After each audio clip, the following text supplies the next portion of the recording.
Hey everyone, welcome to Tech Down Over and Happy New Year. It's a new year, new decade. We've all not aged 1 year. We're in that little Tech Down Over zone, aren't we? Joining me, Jeff Blanchard. How are you, Jeff? Good, thank you, Rick. Happy New Year to all you and to Harold as well. Same to you, and Harold will be joining us as well. We got some topics to talk about today. Here we go.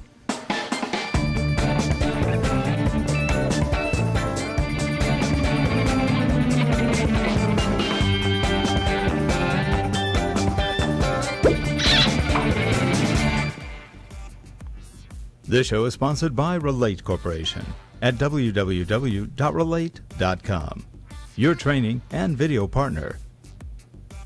Hello, I'm Peter Baker. Please visit voiceovermasterclass.com to see details of the training courses I have on offer for new and existing voice talents to further their career by enhancing voice and technical skills, as well as essential marketing tips. And by the way, Peter Baker has a brand new training module all about learning how to do audition for voiceover and everything else. It's pretty good from what I've seen. I haven't taken it, but I've seen it. It looks good. It looks really good. Mm-hmm. So check out that website he's got. He's a great guy. He's a friend of the show, and we just love the guy. He's good. In fact, Jeff actually took one of his classes. Yes, I did the first one, and now this one I've subscribed to the other one, and where it's on Udemy like this. It's only $10. That's it. It's so good value because I've got it on special at the moment, but I've got that because just to have that to refer to, because I did the other 5 hours. Yeah. It was so informative. So and it might cover a bit of the same in the second one, but a bit more on the editing side. Mm-hmm. I'm just waiting to get into that yet, but I've paid up for that. So how do you like Udemy? I think it's quite a good little thing to get what you want. Some people said, "Oh, but paying $10 for that when you can get everything on lynda.com or whatever they call it." I said, "Yeah, well, how many times? What have you done all year?" "Oh, I've done about these 7 courses." I said, "Well, you're up to $70 if you pay in Udemy, and you paid $600 for the other one." So yeah, it's a difference, isn't it? And I said, "You've got for the $10, you've got it always." It sometimes people don't like spending per course, but sometimes when you just got to add up what are you using, and so it's quite an advantage, I think, for that Udemy, and they quite often have good specials on there that get you. It's only for a few dollars, like $10. What's that for 5 hours worth of training? Not much, really. Nope. Yeah, everybody wants everything free now. No one needs. And I always think that as well. I always find when I pay for something, I'll go in more in depth. If it's free, you tend not to appreciate it.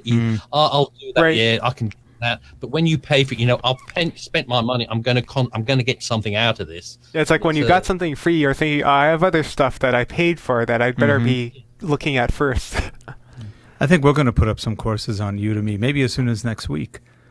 So we've got about 2 or 3 that we have that we could easily, kind of re-record and put it up there. So that should be fun. Yeah, one is on audio. It's our audio basics for eLearning course, which doesn't have to be for eLearning. It's just audio basics. And then we've got storytelling, some secrets of storytelling. So we might put that one up. And we have one on how to stream, how to create a streaming podcast. So that might be fun too. Very interested in that, yeah. And then we'll do more as we go. We're just trying to find other sources of revenue other than just consulting, just to see what happens. It'll be fun. Jeff Rees? Anyway. Oh, no. No, I just stopped. Just stop. Boom. Today, if you've been watching the podcasts, there's 2 interesting memes going on. Everyone's going back to Canon. That's a real interesting meme. Everybody's going, I'm going back to Canon. I've gotten rid of my cameras. I'm buying EOS Rs. Like, what? I'm doing this. I'm doing that. I love Sony, but I'm going back to Canon. There's been a lot of those guys. Tony Northrup last week said, I'm going back to Canon. I'm only going to shoot my podcast in EOS R. Mm-hmm. He said EOS R is the best blogging camera out there. Wow. So my decision to rebuy it again, I'm not so crazy. it's interesting. And I go, Canon's not paying all these people, I don't think. They all say they were doing it on their own. Nobody's making them. This isn't endorsed by Canon or anyone else. So it's interesting. I don't know what they're actually doing, but it's good, I guess. Good for Canon. Yeah, despite me wearing this Canon shirt here, then this show is not being sponsored by Canon. With the subtle Canon camera in the corner, as well. But to me, I don't know about you, Rick, but yes, I've seen that with all of them going back to a lot doing the Canon, but yeah. I've got over that now. I don't get excited. Oh, they must. What's going on there? Because today it's Canon, tomorrow it will be Sony. Oh, sure. But it is sort of funny how after all this time, all of a sudden, there's a whole group and even us here to a certain point, we did what Tony Northrup did. He bought Sonys, and he still has some Sonys. I know other guys that bought full Sonys, the A9 and stuff, and they sold it. Because some of the same problems we didn't like about it. It was good. Color science wasn't that great. It was okay. But it had issues. And there were banding issues that nobody likes to talk about. But when you were shooting in certain light and everything else, I saw it on some of the stuff I shot with. It had lots of banding. I was like, oh, man.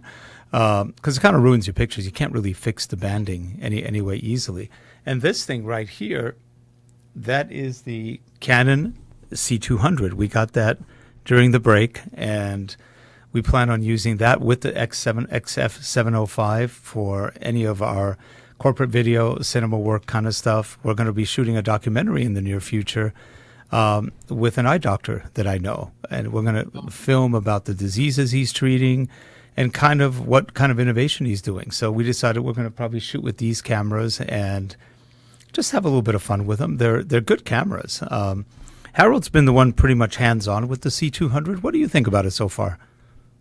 It's good, but as we kind of were saying before, it's actually the handling of it is very similar to the 705 we were already using. The buttons and stuff are pretty much all the same buttons. There's some differences in layout, but a lot of the buttons and menus are essentially the same. And it's taking good video. We've done some tests with it, not a whole lot yet. So Harold, what's the advantage with, say, the C200 with the the detachable, the changeable lenses, as opposed to the what's it, the 70? What do you say, the 705? XF705. Yeah, the 705. 705 is about the same quality, but that's a fixed lens. But I always just understand unless you're going to put these big cinema lenses on the C200. It just gives you a little more freedom with you can get different kinds of lens. You can get a lens that has like aspherical. You can get a rectilinear lens. You could get lenses with different kinds of bokeh, and I guess just also having a larger sensor, sort of inherently you're going to tend to get a shallower depth of field. So if you need a blown out background, it's easier to do that on something like the C200 as compared to a... And C200 shoots Canon log just like the XF705, but the C200 can also shoot RAW, which the 705 doesn't. However... If you want to shoot RAW, I think you're talking about huge files. Like an hour of video will probably take up at least the 256 gigabyte card or more. It's big. It only shoots RAW, I think, to the CFast. Is it CFast or CF Express? This one's CFast. Yeah, CFast has the CFast slots on the side, and you need to use those to shoot RAW. Well, now you have me wondering, is it CFast? I think it is CFast. I think you're right, yeah. The new ones are doing CF Express. Yeah. The new ones are going to be doing CF Express, which is nice but expensive. What I would think between the two, for me, I would think like the C200 would be the best one for, like you said, if you're doing the documentaries where you're up nice and close with the people. Yep. Because like you said, with those lenses, you can do everything you want. Yep. And you don't put the talents just front of you. But then the 705 might be where you want that quality, but you're at 50 feet away, whereas you can't get that. I mean, right now on this one, we've got the 17 to 55 millimeter Canon. It's an EFS lens. That's one of the ones recommended by Canon as a really good lens. It's a great lens, by the way. It's about a $500-600 lens, but it shoots nicely and has nice bokeh effect. It's not really round as much as it's kind of straight bokeh. It's really kind of interesting, the blur factor. But it's 17, so you get the wide at 17, you get 55, which gives you a little bit more than a 50 millimeter would. And it looks good. It's a good quality lens. It feels solid in the hand. And when you put it on there, it gives you a nice, good touch, and you can zoom in. It doesn't have a power zoom, but you can, if you have to zoom in. You know, we really almost never touch the zoom button. It's there, but we zoom in post. It's as most people do. There's not that much zooming you usually do unless you're shooting something really, really far away and you just want to get different shots maybe. That's right. That's usually when you use a zoom, it's only to get there. You don't film that you take that out. It's only to get, you don't film the actual. No, the zooming is up. Though it's fun to do when you're first doing it, just to show people, look how far. I remember you did that thing with the HCX 1000, and you went from across a river all the way to that other building. I was going, holy smoke. And the detail, once you got there, was pretty darn good, and it was pretty far away.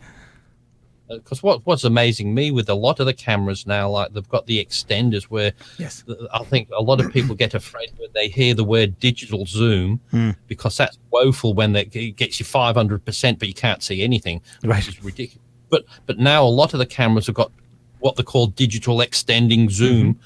It actually does really good job. Yeah. I've used it on even on the GH5, and you just find that, and it just crops it, but brings it in just that little bit extra. And same thing with the Sony video camera, you just get that little bit extra again, but it's not dropping any quality. Now your new AX700, how far does that zoom in? It looked pretty far.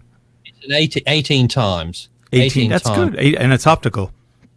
And optical, and then you can do the extender, which gets you more, but still proper. Not you can get 24, but that's not, and then you've got the digital zoom, which is horrible. Well, Harold, the extender is really good. Jeff sent me a video of some stuff he filmed around Melbourne, and he's got the Sony. I think it's FDR AX700. That's correct. Yeah, AX700. AX700. I get so many numbers, and I can't get anything straight. But anyway, he was shooting some stuff with some reeds in front of like this. Was it a river or lake? It's just the man-made lakes. Man-made lake. Yeah. But it looked pretty big and wide, and he's shooting across it. But when you're looking at the reeds, every one of them was razor sharp in focus. The Sony focus is very sharp. Yeah. And it's got the same focus as the A9. Yeah. So it's pretty damn cool. And as he's moving out, the focus is still, it's zooming in focus. At least it looked like it was zooming in focus. It wasn't zooming and gathering focus. It was in focus the whole time. Wow. That was pretty cool. Yeah, and as I said, I'm really impressed with that camera. But as I said, it's just what it can get you in there. That's why I got it as opposed to the GH5, because I took the GH5 out, and that's still damn good. It's hard to pick which one you like the best, because the GH5 I think probably does the better job. But it's the thing is with a video camera, like you said, even with that, a video camera is much easier to get out and just film straight away. Ergonomically, the video cameras are just really meant for video, and the DSLRs are kind of clunky in video. Even though we're all using them, they're kind of clunky. They're not as balanced. You've got to get rigs for them. With the rigs are kind of a pain sometimes. So that C200 over here, it's on a tripod right now. We didn't buy the rig for it because, frankly, they told us don't. It's not that good. And it has a nice handle. You could actually sort of put it near your shoulder, and it's got a couple of different ways of holding it that you probably don't need a rig. And more often than not, you're probably going to be on a tripod, at least for most things. It's, what do you think, under 10 pounds to film, probably 7 pounds, like something like that to film with it. All we have is the microphone on it right now. It has its own built-in mic, too. And depending what lens you put a 7200, it's going to get to be a heavy camera. It's be about a 10-pound camera with that.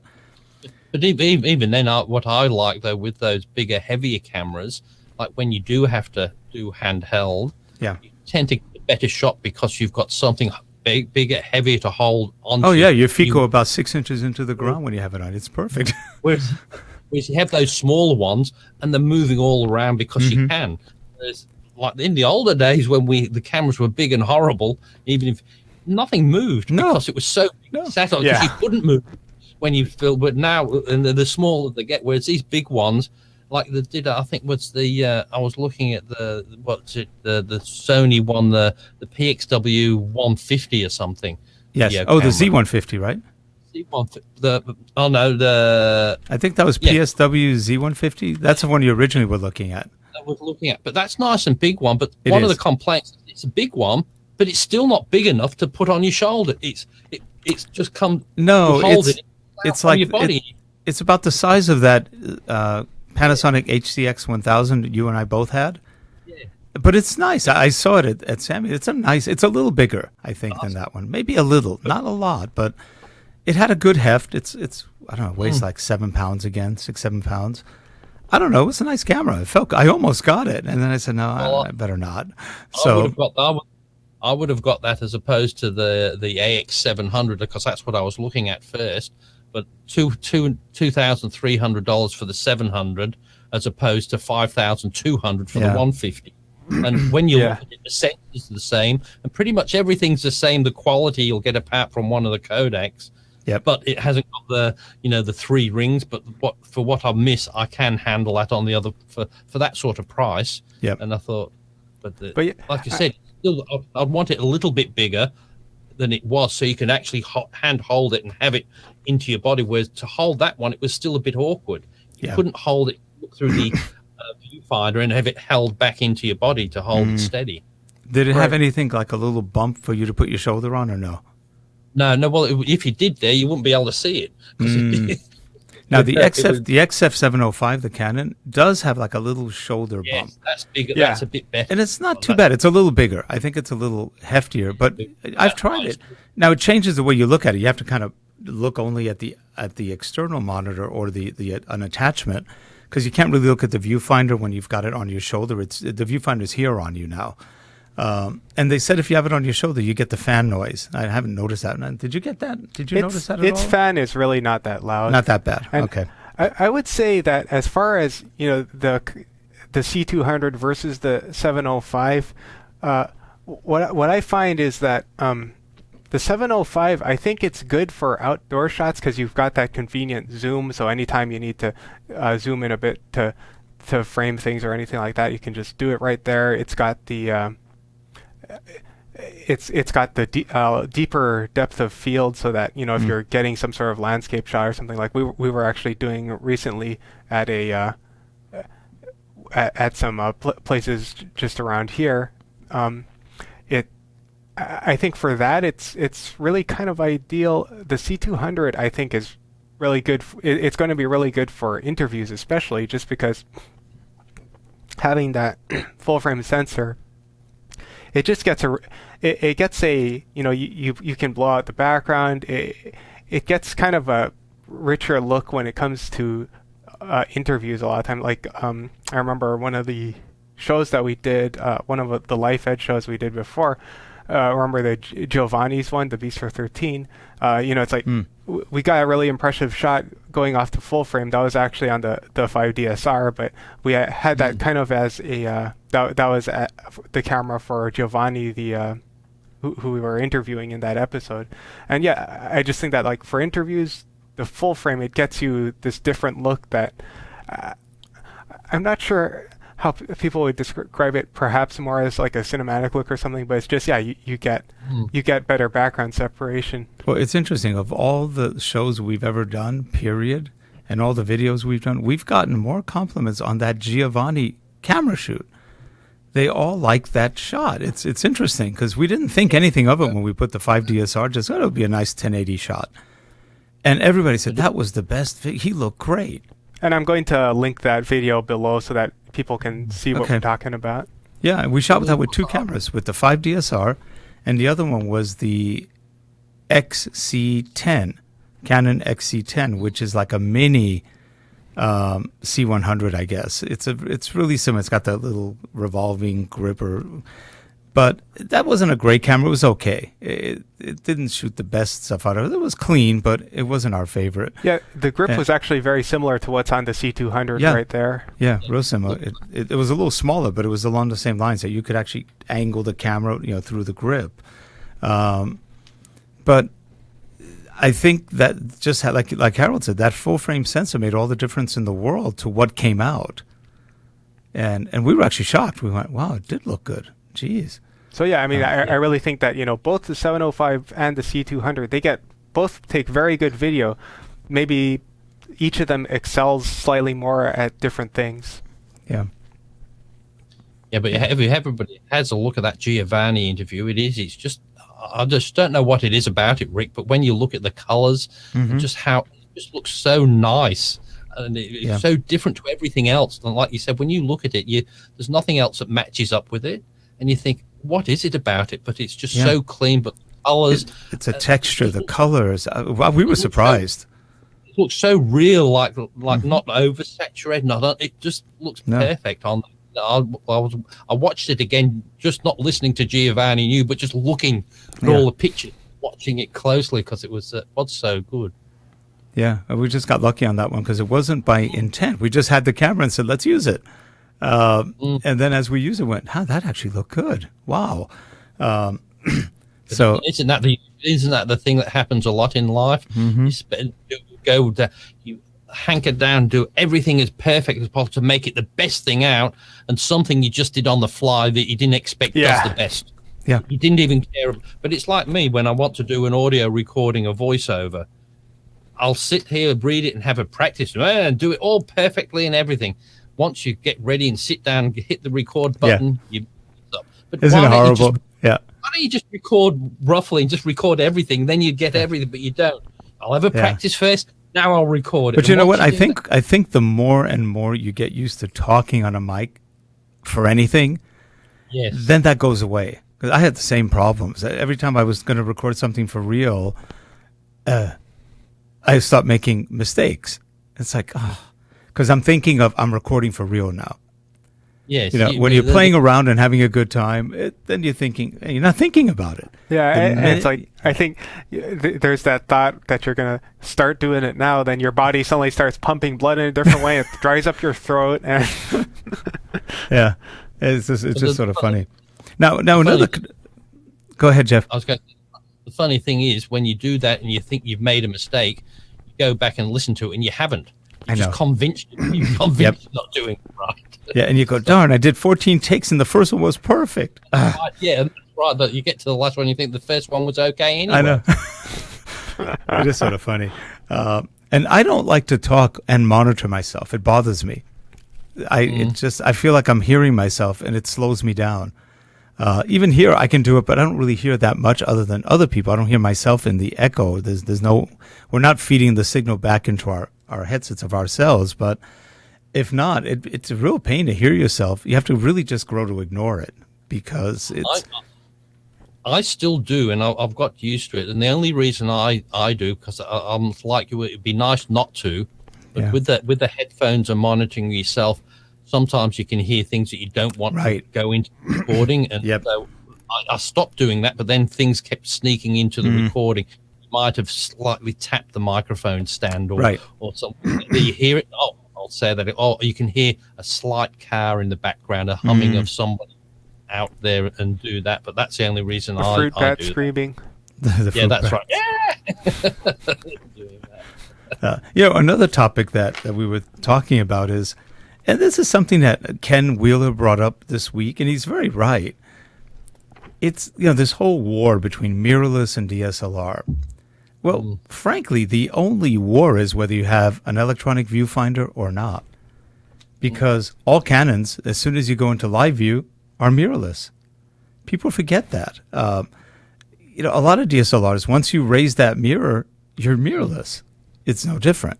There's not much difference at all. And finally, it's coming out, and people are starting to recognize it that, it's not that big a difference. Mirrorless is good for some things, but the same things it's good for, if you're in a non-mirrorless camera, when the mirror is up, you're going to have the same issues. For example, you may get banding, depending on LED lights and other things. So it doesn't really matter that much. It really comes down to, do you have an electronic viewfinder or not? And then you have a camera like the Sony A99, which came out, you said it was 2016? Yeah. 2016. You have a picture of it. It's been here. almost 4 years now. And the camera looked impressive. It looked really great. I was salivating for it. I never bought it. And then when you start looking at it, it had an electronic and an optical viewfinder. It had both. It had some way of switching between one and the other, which is cool. But video had issues. They didn't let you get to the manual level very well, and I don't think it's been a good seller at all. Nobody even talks about it. But if we had more hybrid viewfinders, I think that would solve that whole war between mirrorless and DSLR. And if you notice, the mirrorless cameras are no longer small. They're mostly pretty large now. Because I think the thing is, that was one of the selling points of mirrorless cameras originally, is that they're going to be smaller, they're going to be with lighter. little lenses.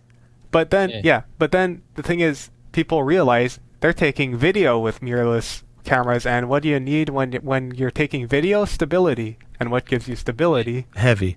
Weight. Weight. No, actually, it's funny because if you look at Panasonic, when they came out with the S1, the S1R, and the S1H, their new full frames, they're big as hell. They're big. And they're going, see, screw all of you. We made big. We can do it. And you just go, wait a minute. What happened to the Micro Four Thirds? You want a small camera? Gone. And even Micro Four Thirds, the GH5 is not a small camera. It's about the size of an 80D or a 90D. It's not that small. It's not that much smaller than the EOS R. So you just go, it's not that small. The lenses are smaller if you get Panasonic lenses. But even some of them are getting bigger. So it's just very interesting. Speaking of which, are we all three on Panasonic cameras right now? Yeah. What are you on, Jeff? I'm on a Panasonic video camera, the old one. You're on the old, okay, and I'm on the GH5S, and Harold is on the GH5 right now. Yeah. So we're all on Panasonics, and you know what? The focusing is great. Oh. We had a mistake actually this week. We did a tech down over on, I don't know if you saw that one, on the Litra lights. Those little lights. It's really cool. But I'm kind of blurry in and out a little bit because we had the focus on the GH5S too slow. We thought if we went slower, it wouldn't shift as much. No, it's just the opposite. It could have gone 50-50, but when we sped it up, all of a sudden it's literally just about perfect. You don't get out of focus for very, very long, if at all. Yeah, it was kind of counterintuitive because there was the speed and there's also the autofocus sensitivity, right? And setting it the sensitivity lower actually made it lose focus more, which was weird. Yeah, because some people do it lower, so it doesn't find something else. There's Jemima trying to go after the dead cat on the camera. Well, seen the dead cat on the camera in the background. You know, she's a girl dog. They won't give it up until that cat's All dead. your mics are going to be naked by nightfall. Yeah. That's right. No, she doesn't have access to this room without me being in it. So. Oh, okay. Well, no, that would be a big problem if there was. But anyway, I'm glad that the little secret truth about Micro Four Thirds, mirrorless, DSLRs is pretty much out now. Everybody's talking about it, about how, mirrorless in and of itself is nothing new.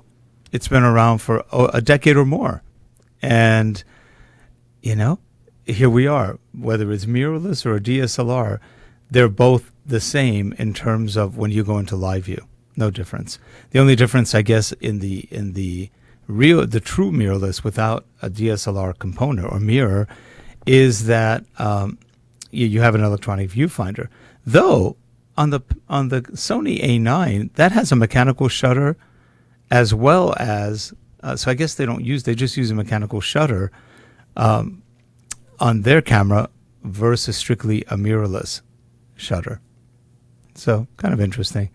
And the thing is, I find when you've got the electronic viewfinder, you can shoot video. Whereas, like on my Canon 60D, I can't shoot video because I can't see a damn thing because the goes up and you've got to use the LCD. Yep.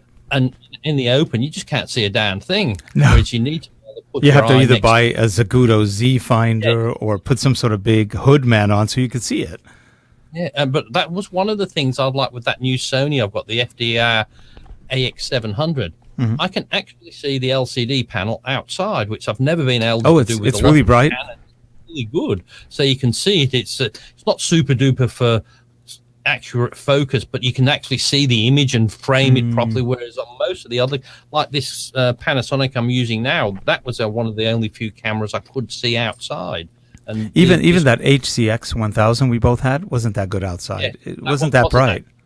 No, you had to have a hood man on that as well. But the thing is, I like as well with this other Sony, I can put another hoodman type thing on that viewfinder, on that LCD, and actually use it, because they have a touch screen for touch focus if you want to use it. Yeah. But everything else is done through the joystick. And I actually like that, because with a hoodman on, you can't get in to touch the screen anyway. So it's good to know that if you're not allowed to touch the screen most of the time, at least it keeps my dirty fingers off the screen. I don't like touching it a lot of the time anyway. No, that's good. Well, guess what? We are at the end of the show. It's gone quick again. Wow, it went fast. I just looked. It's 2:31. I'm going, wow, that's fast. So anyway, that was a good show. And man, before we go on, let's just add a couple more minutes. Jeff, what do you want to get this year? Are you thinking of anything yet? Well, I've already bought one thing, but the Sony camera. But what I do want, I'm looking at a nice new tripod. So there's a new e-image tripod and with the GH6 fluid head on it, and that was really about $900. But what I like about that, great for these sort of cameras, but it's not as huge as a lot of the other ones, but it's quite similar to that tripod you had in the background. But that's one of the things I want. Well, this thing is the Benro BV10. Yes, it's about 14 pounds, so it's about, let's say, it's about 6 kilos. It's pretty heavy. But it's a nice tripod. It's easy to bring up and down. It's got spacer underneath it. And it can carry something like 20 pounds. That's a high, which is not bad. That's some big cameras at 20 pounds. It's good, but it's a little heavy. This is not something you want to go into 20 locations in one day and carry with you. You'd probably want something like, there's a Benro. I'm not sure what the other model number we use is. It's a little lighter. I forget. The one I've looked at as well, because I like the Benro, and I've looked at there's also the B6, which I think I will get. That may be what we have. I'm not sure. The only difference with the BV6 is just the head won't take as big a payload, but it still is 4 kilos. Yeah, that's more than enough that I need, and that's I think here for that one's about $700. Which is I've got an e-image at home right now that I think was about $400 or $500. It's pretty good. I think I like the Benro head a little bit better, but the e-image head wasn't bad. It had less weight control for the counterweight. That's the only thing that wasn't as good, but it's solid. It's a pretty solid. It's got the tripod legs with spikes and rubber, so you can go on floors or out in the country. Oh, the other Benro we have, I believe it's the S7. S7, okay. But the one thing I like best with that e-image, the tripod looks pretty much the same as the. It does. But one thing that the e-image does that the others don't, it has one release at the top for the legs. Oh, nice. Just wait a minute. Is that what they have? That's what they. Yeah. That's exactly like that's what the Sackler has. Yeah. That expensive $2,500 Sackler. By the time you're done, that has a one release and everything comes down. Comes down, and I thought that would, because I mean, just doing 1, 2, 3 with this just that's nice. I like that. And I thought for $800 for what $895. That's not bad. The head is quite good, but it's dialing the same way as the Benro. But I don't know what the e-image the head just seems to be better made. The Benro seems a bit plastic. The head, I don't know what you think. Depends. No, they're pretty solid. They're heavy. There's still a good tripod though for the money that you pay for them, because I know they're still not cheap. I think that thing's metal. I don't. This is a carbon fiber tripod with a metal head. Oh, okay, yeah. I mean, magnesium or aluminum head. Maybe it's aluminum. I'm not sure what they're making. The head's pretty heavy. Magnesium alloy, if I remember. It might be some sort of alloy, but it's heavy as a head. And it's a 100-millimeter bowl. So it's wide. You can land a little plane on it. It's when I looked at one, it's pretty wide. I just don't have one of them with a bowl to do that, because you need one of them for video to. Yeah. Somebody said you can adjust the legs. I said, yeah, but you can adjust the legs and get everything balanced. Yeah. Do you realize once you move your camera, you're not balanced, you're not level? No. Because they said that's okay for stills, but when, if you move it, I never realized that. Right. I said, no wonder my video shots are out. Now, have you ever tried the Manfrotto B-Freeze? The B-Free has a video head. It's only about $250 maybe max. It has a really nice head on it. It actually works pretty well. Very simple. And it can hold, I think, up to a 6-7 pound camera. I think. I don't think it was. Maybe it's 10 pounds. I'm not sure. The only thing I don't like with the Manfrotto, as opposed to the Benro and the E-image, the Benro and that has the fluid head with the adjustment. You've got numbers, so you can say, I'll put this at tension number 2, 3. Which the Manfrotto don't. They have a dial, and you just tighten it up. You don't know exactly what gauge. So if you might have it too tight, too loose, whereas there you've got an exact number, so you're going back to the same one each time. So like I end up doing with the Manfrotto, tightening up too much. Then when I want to move it, because it's a flat base mine, it actually unscrews it from the tripod because I've got it too tight. Oh, interesting. Huh. But that's what I like with the Benro, and that you can dial in the adjustments really nicely, so you remember. It was on a number 2. Yeah, that is good. They generally give you the they give you the number for both the tension and the counterweight. Yep. Manfrotto, you don't. You know, I've tightened it up a bit, but is that at the right point? You just don't know. Right. Yeah. Huh. Well, anyway, I guess we are out of time. It's almost 2:40. But that was fun. First show of the season. I think we have a guest scheduled for next week, I think. I know Sarah's been trying to get guests, so let's see what happens next week. We're trying to get Tony Northrup on because he's made some great comments recently. We want to find out more about what he's thinking. It'll be fun. What else? I think that's about it. Well, hey, Jeff, have a great weekend. You're already in your weekend. Have a great rest of weekend. And Harold, you too. And if you're watching the show, thanks for watching. And we will see you next week on Tech Down Over. Have a good one, everyone. Bye-bye. Bye, everyone. Bye for now.